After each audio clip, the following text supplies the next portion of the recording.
In this video, we're diving into a critical geopolitical story that's reshaping the balance of power in the Black Sea region.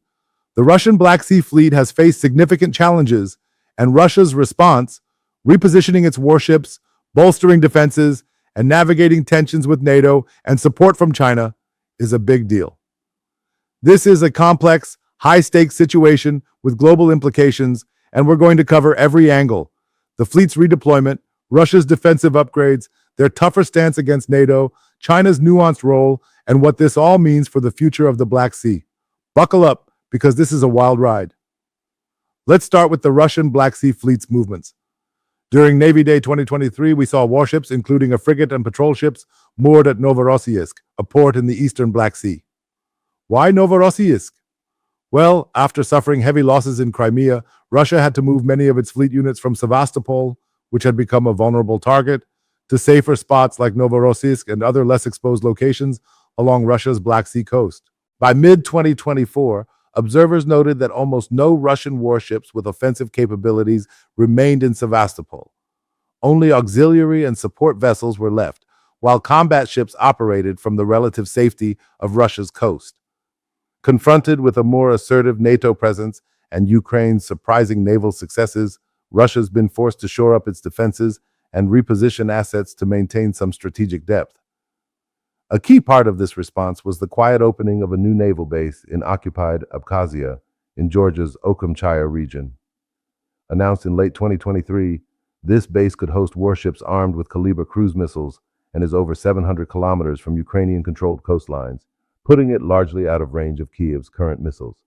This move not only safeguards part of Russia's fleet, but also expands its footprint in the Caucasus, though it's raising tensions by potentially dragging Georgia into the conflict.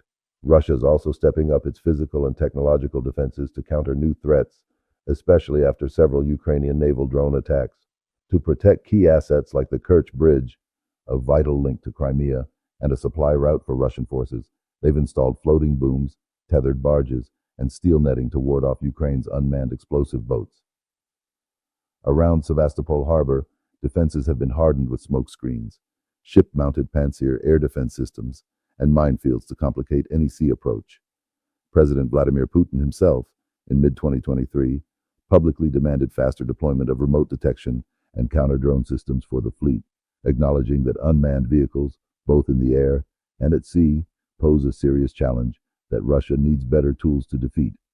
As a result, they've brought in additional radar, electronic jammers, and point defense weapons to shield high-value ships and naval installations. The Black Sea Fleet's command structure also got a shakeup. Russia replaced its top Navy commander in 2023-24 after repeated setbacks, signaling an attempt to reset strategy and boost performance. At the same time, Russia's rhetoric toward NATO has hardened. When plans emerged to expand Romania's Mihail Kogălnicianu base for NATO use, Russian officials warned that the bigger the NATO base, the sooner it would be a target in a conflict. After the Black Sea Grain Initiative collapsed, Russia's defense ministry declared any ship bound to or from Ukrainian ports a potential military target, aiming to deter international shipping from NATO-guarded routes. Russian aircraft and naval units have also harassed NATO reconnaissance platforms, like in March 2023, when Russian fighter jets downed a U.S. MQ-9 Reaper drone over international waters. These actions show Russia's intent to signal resolve and raise risks for NATO and its partners in the Black Sea, even as its conventional dominance in the region has eroded. The combination of defensive retrenchment and aggressive posturing suggests Moscow's focus has shifted to protecting its remaining assets and deterring further Western encroachment rather than seeking new gains. Now let's talk about China's role, which adds a fascinating layer to this geopolitical puzzle. China's official stance on the Ukraine war is one of cautious neutrality, calling for respect for sovereignty and negotiation without condemning Russia's invasion. In fact, Beijing has abstained from UN votes on the matter. While the People's Liberation Army, PLA, has limited direct involvement in the Black Sea, China's military and economic activities show a keen interest in the broader Eurasian implications of this conflict. Back in 2015, soon after Russia's annexation of Crimea, China sent 2 PLA Navy frigates to participate in joint exercises with the Russian Black Sea Fleet, a symbolic show of partnership in what Moscow sees as its backyard. More recently, Sino-Russian naval cooperation has shifted to other waters, but still matters for the Black Sea. In February 2023, Russia, China, and South Africa held Exercise Mosey in the Indian Ocean, where a Russian frigate test-fired a hypersonic missile. Some analysts, including a former PLA instructor, suggested this drill was meant to test Russia's long-range deployment capabilities, possibly for an attack on Western air defenses in the Black Sea. In other words, China helped facilitate an exercise that indirectly bolstered Russia's naval readiness, all while keeping the PLA at arm's length from the conflict itself. Economically, China has a major stake in Black Sea stability. Before the war, Ukraine was a key node in China's Belt and Road Initiative, with investments like a $75 million grain terminal at Ukraine's port of Mykolaiv in 2016, and pledges of hundreds of millions more to upgrade Mariupol's port in 2019. By 2019, China had become Ukraine's top trading partner, importing grain and iron ore. The Black Sea's trade disruptions directly affect China's food security and industrial supply chains. Under the Black Sea Grain Initiative, from 2022 to July 2023, China was the largest buyer of Ukrainian grain, taking about a quarter of the 32 million tons exported. When Russia terminated that deal, Beijing's reaction was muted. It didn't openly criticize Moscow, but reports suggest China quietly explored ways to salvage it. Since then, China has ramped up grain purchases from Russia, including a new $25 billion grain agreement in late 2023 to offset lost Ukrainian supplies. This reflects China's balancing act, providing tacit support to Russia through expanded trade, joint military drills, and diplomatic cover, while also protecting its own interests in regional stability and open trade routes. Looking forward, China seems to be leveraging Russia's struggles to extend its influence in Eurasia. With Russia bogged down and its Black Sea dominance weakened, Chinese companies may seek contracts to rebuild Ukraine's ports and transport corridors, increasing Beijing's leverage over Black Sea logistics. NATO countries, however, are wary that Chinese involvement could enable intelligence gathering or dual-use projects favoring the PLA. Russia, under Western sanctions, has become more dependent on Chinese technology and markets, effectively becoming the junior partner in their relationship. Chinese and Russian forces continue high-profile joint exercises from the Sea of Japan to the Baltic and Arctic, projecting a united front against Western pressure. Through these actions, China's PLA shows political support for Russia without directly entering the Black Sea conflict. In sum, China's position is nuanced. It backs Russia to counter Western influence and conducts military cooperation to boost combined readiness, but it also quietly urges stability in the Black Sea to safeguard its economic interests.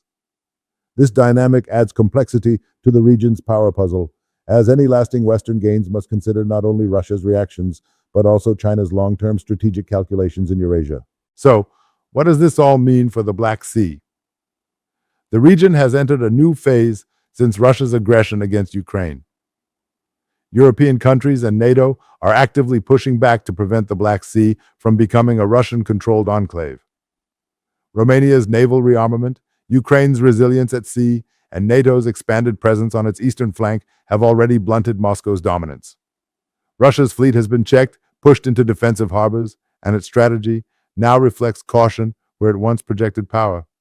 Russia remains dangerous, though, recalibrating with new bases like Okhotskaya and beefed-up defenses to secure its hold on Crimea and the sea lines it still controls, all while trying to deter NATO's growing presence. China's nuanced involvement hints at the broader ripples of this struggle. Beijing's interests align with neither a clear Russian victory nor a Western one, but with a stable status quo that protects trade and boosts its own rising influence. In the coming years, the Black Sea will remain a geopolitical flashpoint.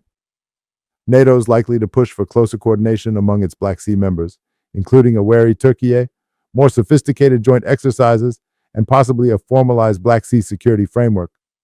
The European Union is also stepping up, drafting a Black Sea strategy for 2025 that blends economic investment with security cooperation to complement NATO's military role. For Russia, any further military adventurism will face a stronger, more unified response than before. The heavy toll on Russia's fleet and the international resolve to keep shipping lanes open show that aggression can be countered. Yet Russia won't cede its naval foothold easily, and its use of long-range missiles, mines, and proxy threats will continue to pose challenges.